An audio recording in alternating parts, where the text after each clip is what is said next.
Welcome back to the channel. I'm Colin and this will be the unboxing and first impressions video of the EarAcoustic Audio SPA High-End Max.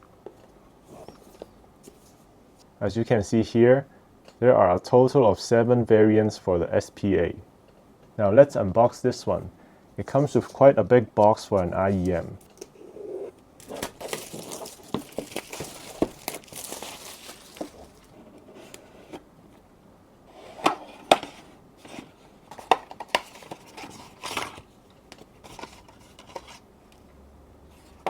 Here we have 2 sets of ear tips. One set has a wider bore and is more shallow, and this is the more typical bowl-shaped ear tips. And here we have the user manual. And now let's check out the IEMs. These actually feel really premium. On one side we have the EarAcoustic logo, and on the other side we have a snake logo. The faceplate of this IEM is milled out of aluminium and covered with a clear resin.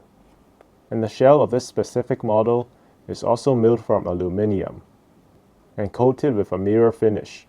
Here we can see the vent. It actually has the same pattern as the mesh in the nozzle.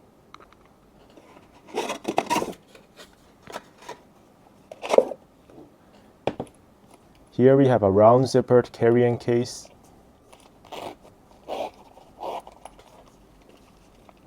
This, I believe, is a charm or a bracelet that comes with the IEMs.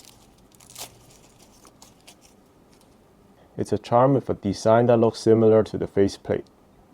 And we also have a cable inside. And it comes with a leather cable organizer. The cable actually feels quite heavy. It comes with a mini jack. And this is actually a coaxial cable design. Now I'll briefly listen to the SPA High-End Max with the DX340 and give my impressions. Let's talk a bit about the IEMs themselves. Here we have 7 variants of the SPA models, and this is the one I have. Currently it retails for $290, and all the high-end variants features this gold titanium diaphragm. And the difference between the high-end Ultra, and high-end Max is that the high-end Max has a CNC'd aluminium shell, while the high-end Ultra has a zinc alloy shell, and last the high-end has a 3D printed resin shell. But all of these have the same driver. And on the Pro line, it features a similar dynamic driver with a different diaphragm. Instead of the gold ball top diaphragm, this features a nanographene diaphragm. The impedance and sensitivity figures are also slightly different between the different models. Okay, now let's talk about my impressions of the IEMs. Okay, so I listened to a few songs with these IEMs with the DX340. First of all, the isolation is actually very good for a dynamic driver. I was actually surprised how good the noise isolation is. However, there is a bit of driver flex, which is typical for large dynamic driver IEMs that are sealed pretty well. Now let's talk about the sound. These definitely have a warm V-shaped sound.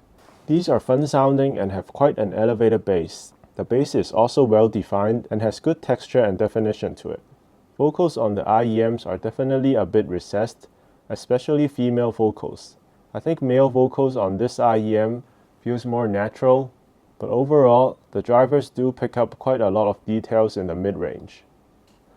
The treble is not super detailed, but it doesn't sound piercing or fatiguing to me as well.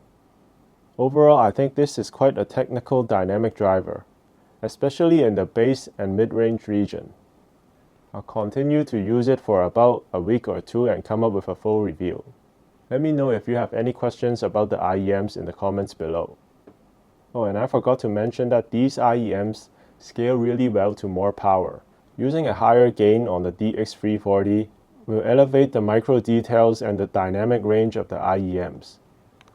So definitely try it with some more powerful sources if you plan to buy these IEMs.